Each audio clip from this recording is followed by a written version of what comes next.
Summary of Where Are You Going, Where Have You Been by Joyce Carol Oates. Connie is 15 years old and her favorite thing to do is hang out with her friends at the park and flirt with the boys she meets there. She doesn't like her family or her life at home because her mother constantly compares her to her bigger sister June and scolds her for being vain. She and a friend go to the drive-in restaurant at the mall one summer night. As they eat, Connie thinks about how the music made everything so good. Connie leaves the diner with a boy named Eddie after a while. As they walk to Eddie's car, Connie sees a boy in a gold car looking at her. The boy has shaggy black hair. He points his finger at Connie and says, "Gonna get you, baby." But Connie doesn't pay attention to him. She stays home one Sunday while her family goes to a dinner at her aunt's house. She dreams about boys she used to date while sitting in the yard. As soon as she wakes up, she feels lost and goes inside to listen to the radio. After some time, she hears a car coming up the drive and loses herself in the music. Connie can see that there are two boys in the gold jalopy roadster even though she stays inside the house. There's nothing out of the ordinary about the driver being there, and he says sorry for being late. A boy in the passenger seat just turns on a portable radio and plays music.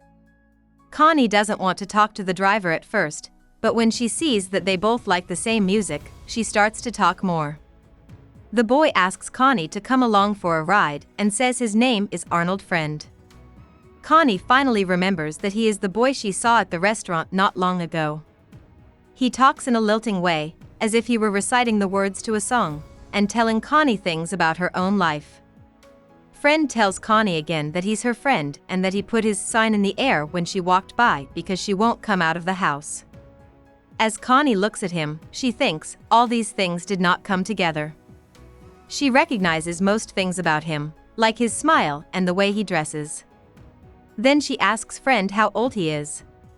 He says he's about the same age as her, but she can tell he's way past 30. Friend looks at Ellie, the boy in the passenger seat, and Connie sees that he is also older than she thought. Friend gets more angry and tells her they won't leave until she goes with them when she suggests that they should leave. He also tells her that he knows her family won't be coming home, and he gives her a very creepy account of what happened at the party. He tells Connie that he loves her and talks about how they will have sex. Connie is scared and says she will call the police, but Friend doesn't care. He keeps telling her to leave the house and they'll drive off together, threatening her family again and saying he will have sex with her. Connie runs into the house and picks up the phone, but all she can hear is a roaring sound and can't get through to someone to help her. Once she can hear again, she screams into the phone. Friend then starts telling her to put the phone down and go outside. He tells her again that he wants to have sex with her and makes threats against her family before telling her again to leave the house. As Connie leaves the house, she talks to herself in the third person. She looks at the scenery and knows that she is going to disappear into it. About the author. Oates was born in Lockport, New York. She loved reading from a very young age. She was the first person in her family to finish high school. In 1962, after going to Syracuse University, she released her first book. Oates is known for writing a lot. She has more than 40 books, as well as many plays, novellas, and collections of short stories, poetry, and nonfiction. She usually puts out 2 books a year.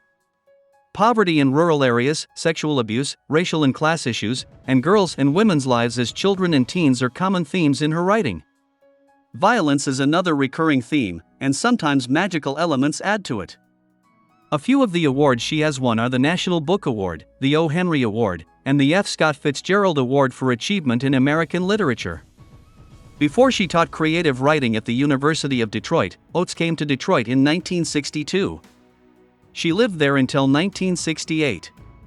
The Vietnam War and the race riots in Detroit in 1967 made her decide to move to Canada with her husband and start teaching at the University of Windsor in Ontario.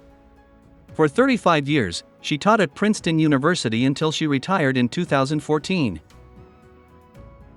Hope we summarized it fully and you liked it. Please hit the like button and subscribe to our channel so that we are motivated to create more videos.